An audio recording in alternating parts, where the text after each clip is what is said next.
Hello, everyone. Welcome to Made to Dream. I'm your host, Maya Chanel, and here we share stories from women around the world who have been creating their own success, and they want to share their stories to inspire women and young girls around the world to have unlimited possibilities. So today I have the pleasure of being with Miss Yael. Did I say it correctly? Yael? Yael. Today we are with Yael, and we would love to hear her story and how she has been able to create her own version of success. So, Yael, so how about you go ahead and tell the audience a little bit about yourself? Sure. So I am what's called a sexologist, which means that I do research and education around topics of sex, gender, and identity. And I got here because I am someone who holds a lot of different identities that I don't see represented that well in media.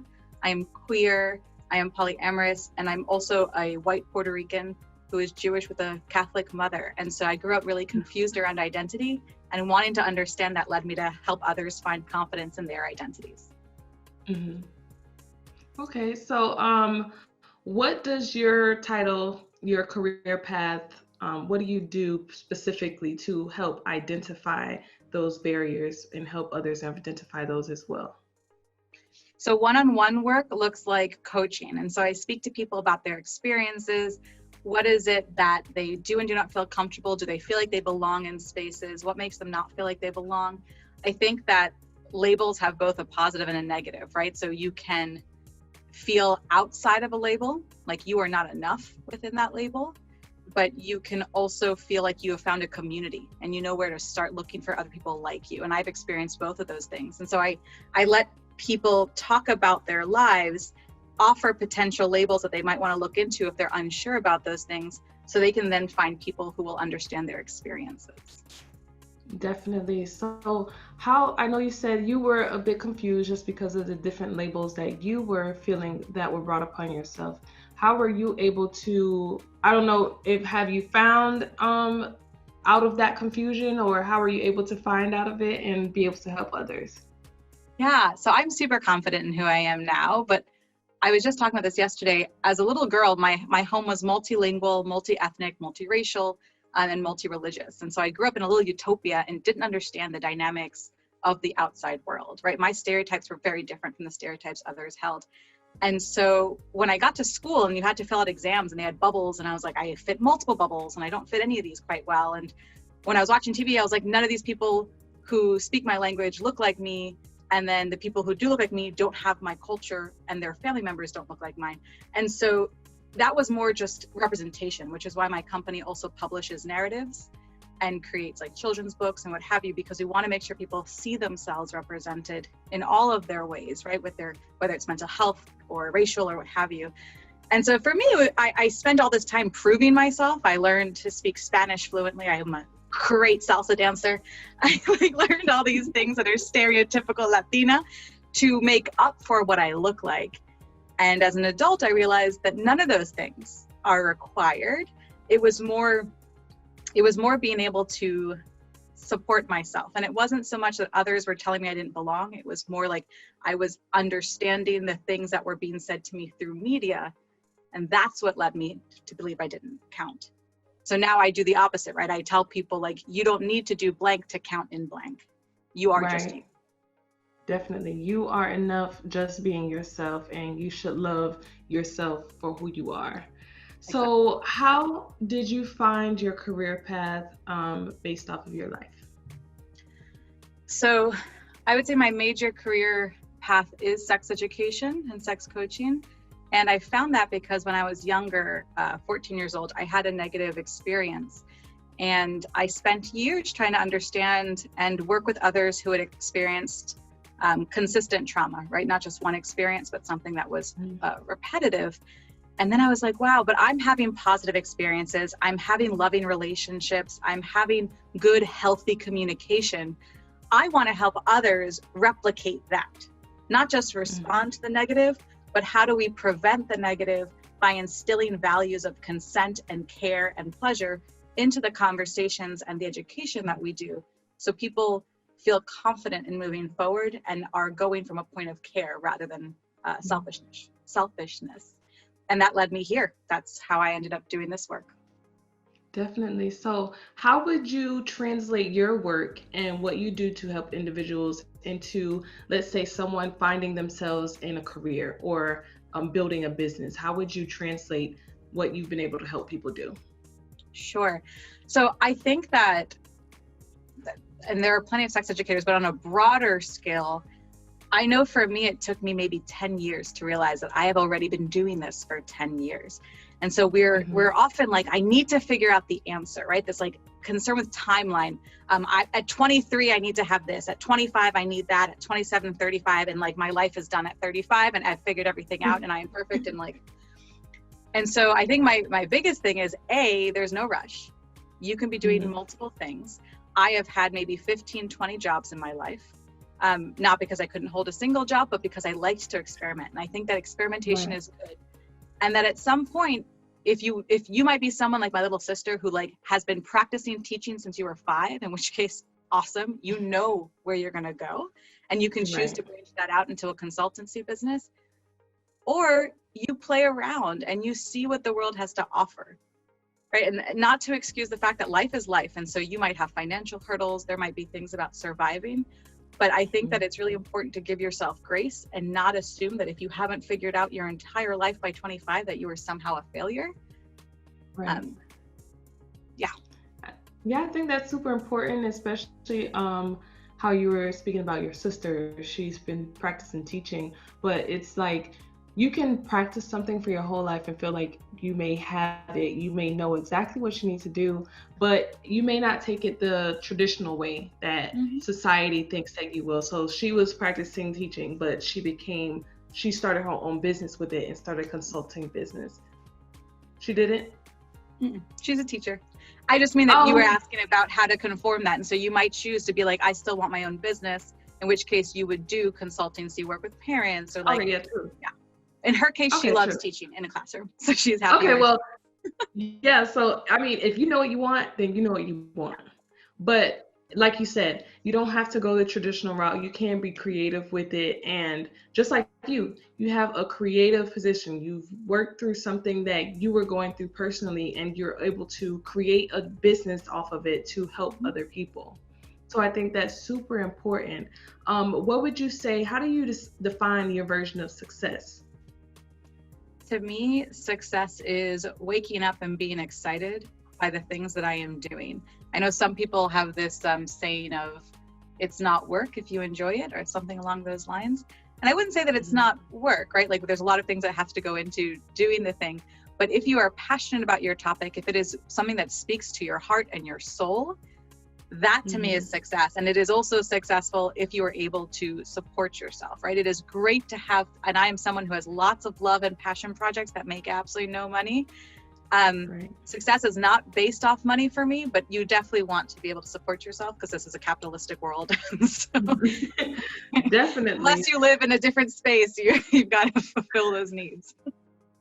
No, for sure. So would you say that your version of success has changed once you were able to find your passion and your purpose? Because I think society in its own sense is moving to a different type of version of success, where we're seeing more people want just more time with more freedom with their time versus just having, $1 trillion in their bank account. So would you say there's been any shift from any point in time where you were growing up and you became more aware, you found your passion and your purpose, that your version of success has changed? So it's funny, I was also having this conversation with my family recently. My family is a bunch of workaholics, and it's not healthy, right? It's not healthy to spend your entire life working, even if you love the thing you work for. And so I was pushing back and saying that, like, I think we all recognize that this is not the healthy way to live, but it's the way that we think is the correct way to live. And that has shifted. And I am still a workaholic. I am still working too much. But my shifting to understand that that is not how I should value myself. Yes. And so it's less about the success and more about what are the things that I want to be placing value on in my life. I think that's mostly what has shifted for me. Yeah, I think we do get a little bit caught up in a sense of, oh my God, but I really enjoy what I do. It doesn't feel like work to me. So like I'm really not working. I'm just having fun, just making money or whatever, just because this is what I love to do.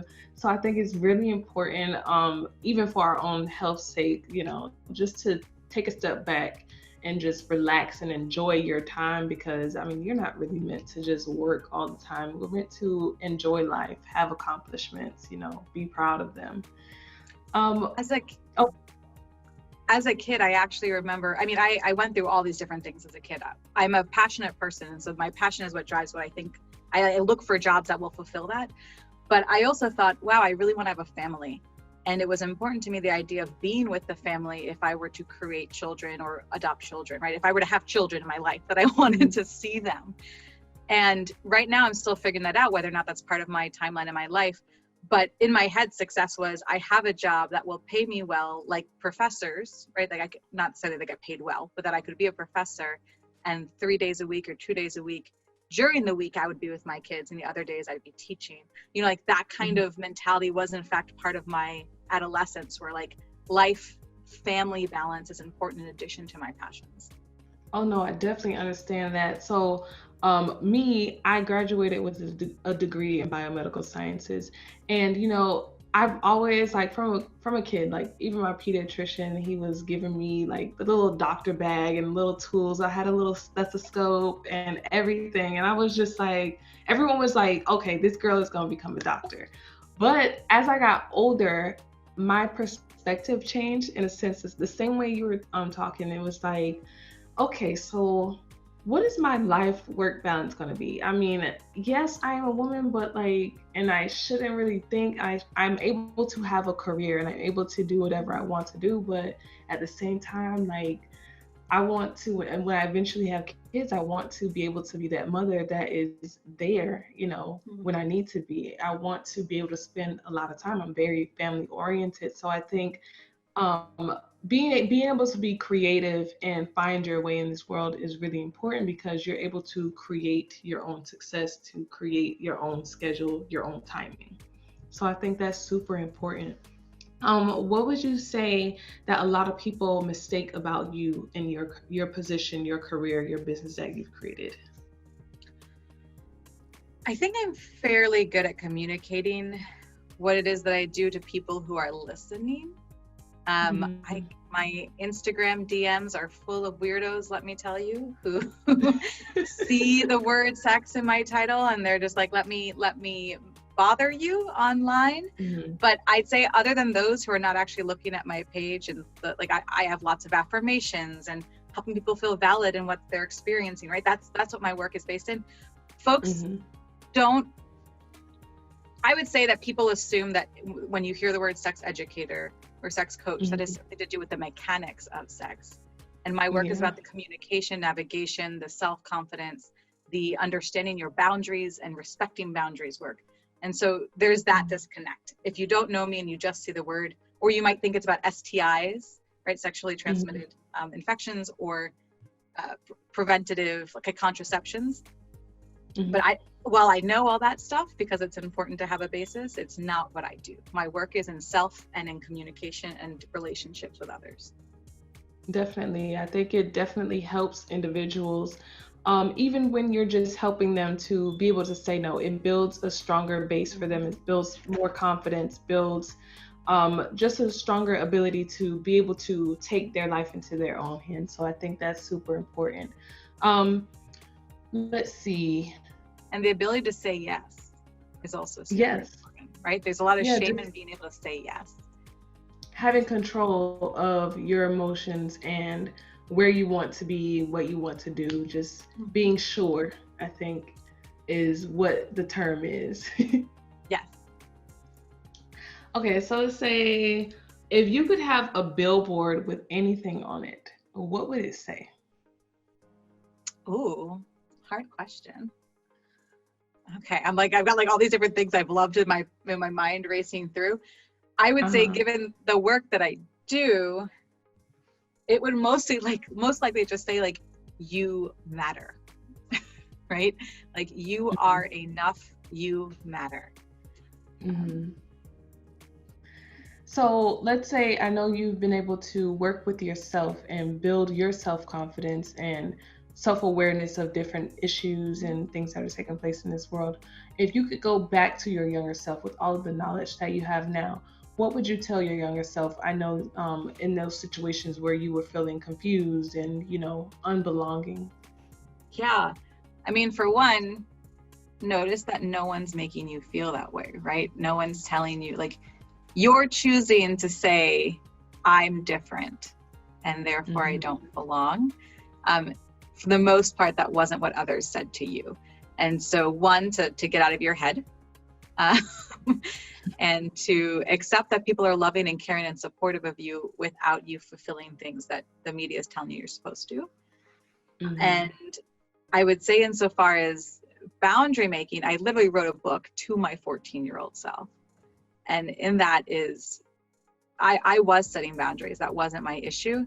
The issue was, you matter enough that if someone has shown you that they are not going to respect your boundaries, that you walk away. Right? Like, they have shown you who they are. Don't wait until they break the boundaries. Walk away when they show that they are trying to shift you. Right. That goes for anyone, not just relationships. That goes for friendships. That goes for even family members sometimes. All relationships with other human beings. Yes. Totally agree.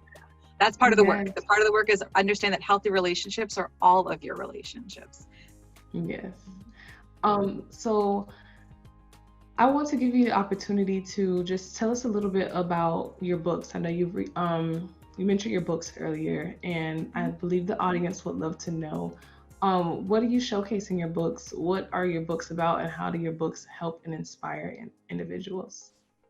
Sure. So I started a publishing company, and the first book that I did publish was my own, and it's called An Intro Guide to a Sex Positive You, Lessons, Tips, and Tips. And the first section is self-awareness, right? Just getting to know who you are and the different parts of you that may influence your sense of self and your compatibility. And the second is setting and respecting boundaries, and how to communicate those things. And the third is exploration. And so it really is like an introduction to different topics that one would want or need to have a fulfilling and positive sex life that does not, that you can help you avoid causing or feeling negative experiences. Right. But after that, I've been publishing other people's works. And so one is called Luna Yes, Luna Si, and it's a bilingual children's book about Latina sisters, one of whom has autism. And she's 40% verbal, which often when you see representations of autism, it is like young, white, cis boys who are savants. And so they have genius level IQs, and they're engaging in this like behavior that people are like, oh my God, that's so interesting. And while she has her own things, like she can count like cards, right? She knows exactly where her cards are at all the time. She has that visual thing. She is a child who has difficulty communicating, and there's a lot of overstimulation, which is true for a lot of kids with autism. And so it's a representation of someone who isn't savant and who is Latina and who is a girl. And then Love from the Vortex and Other Poems was another book, and it's a collection of poems about a woman's experience of 7 loves that she has had. And it breaks barriers because she's an academic, and in her field, you don't talk about your boyfriends, you talk about your husband. Right? You don't bring up something that's casual, quote unquote. And so the fact that she's breaking this barrier, she has an event coming up with 1,500 people signed up to talk about this. And we have another book that's bilingual coming out about anxiety in little and children, also Latina.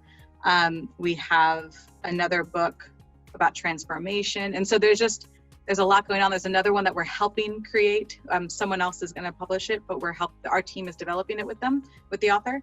And it's called Letters to My Brothers and Sisters. And it's about helping POCs who are entering college with, basically it is like a lot of self-care, self-love, validation, affirmation to help you to help folks through the process. Making you feel like there's someone out there going through the same thing as you, and someone who actually understands your situation. Which is so necessary. Otherwise you feel alone, right? Like that isolation is terrible. We're also collecting narratives for anthologies, collections of stories. So is there anything that you would like to say that would inspire our audience to dream with unlimited possibilities? That success and dreams and possibilities look different for everyone. There, I think in particular, maybe it's because I'm a business owner, so many things on Instagram about like, I became a 7-figure person in 1 year and now you can too. And here's my cookie cutter way to do it. And it's like, that is not what everyone is necessarily needing, seeking, or after. And like I said, with the timeline, there's this belief that like you go to school, you get a job, you find your partner, you have children, and you are excelled in your career. And that's such a linear way to worldview, and to expand and think what you're doing is the right thing. What you're finding is the right, like, go after what you want, but don't beat yourself up about the process or the path, because it is the path that you took, and that is fine. I think that's super important. I even started a Facebook group where I'm helping as a support for new and small business owners to know that, you know, it's okay it doesn't happen overnight. It's okay to make mistakes. There are other people making the same mistakes as you, and you need that type of support, because if you're feeling lost, it's like going into a classroom and everyone's sitting there. Some people may sit here and say, you know, I don't really know how to do that, but they're not going to raise their hand to ask that question. So it's just creating support for people to start off and know that it doesn't happen overnight. So I think that's the important thing for anyone starting anything, a career, a new chapter in their life, a business, whatever. I think it's important to know that you're going to make mistakes. You need support from other people who are going through the same things that you're going through, especially for entrepreneurship, because you can feel very, very lonely. You feel like, you know, everyone around me, nobody's really doing this, so I can't really talk to anybody about it. So creating that support group, I think it was really, really important for anyone on their entrepreneur journey. That's beautiful. Congratulations on that group. I'm part of a group like that too. Really? Yeah, no, it's really important. Just, I mean, anybody find a group. Like if you're starting something, there's plenty of support, like on, especially Facebook. There's plenty of support out there. Well, we really thank you for sharing your story. I really enjoyed it. You're really making a change in people's lives, and I think that is super, super important. Any last words that you would like to share? Anything about your business, how anyone can reach or contact you? We'll also link all of your information in the description, but I would like to give you this opportunity to share anything else that you would like to share.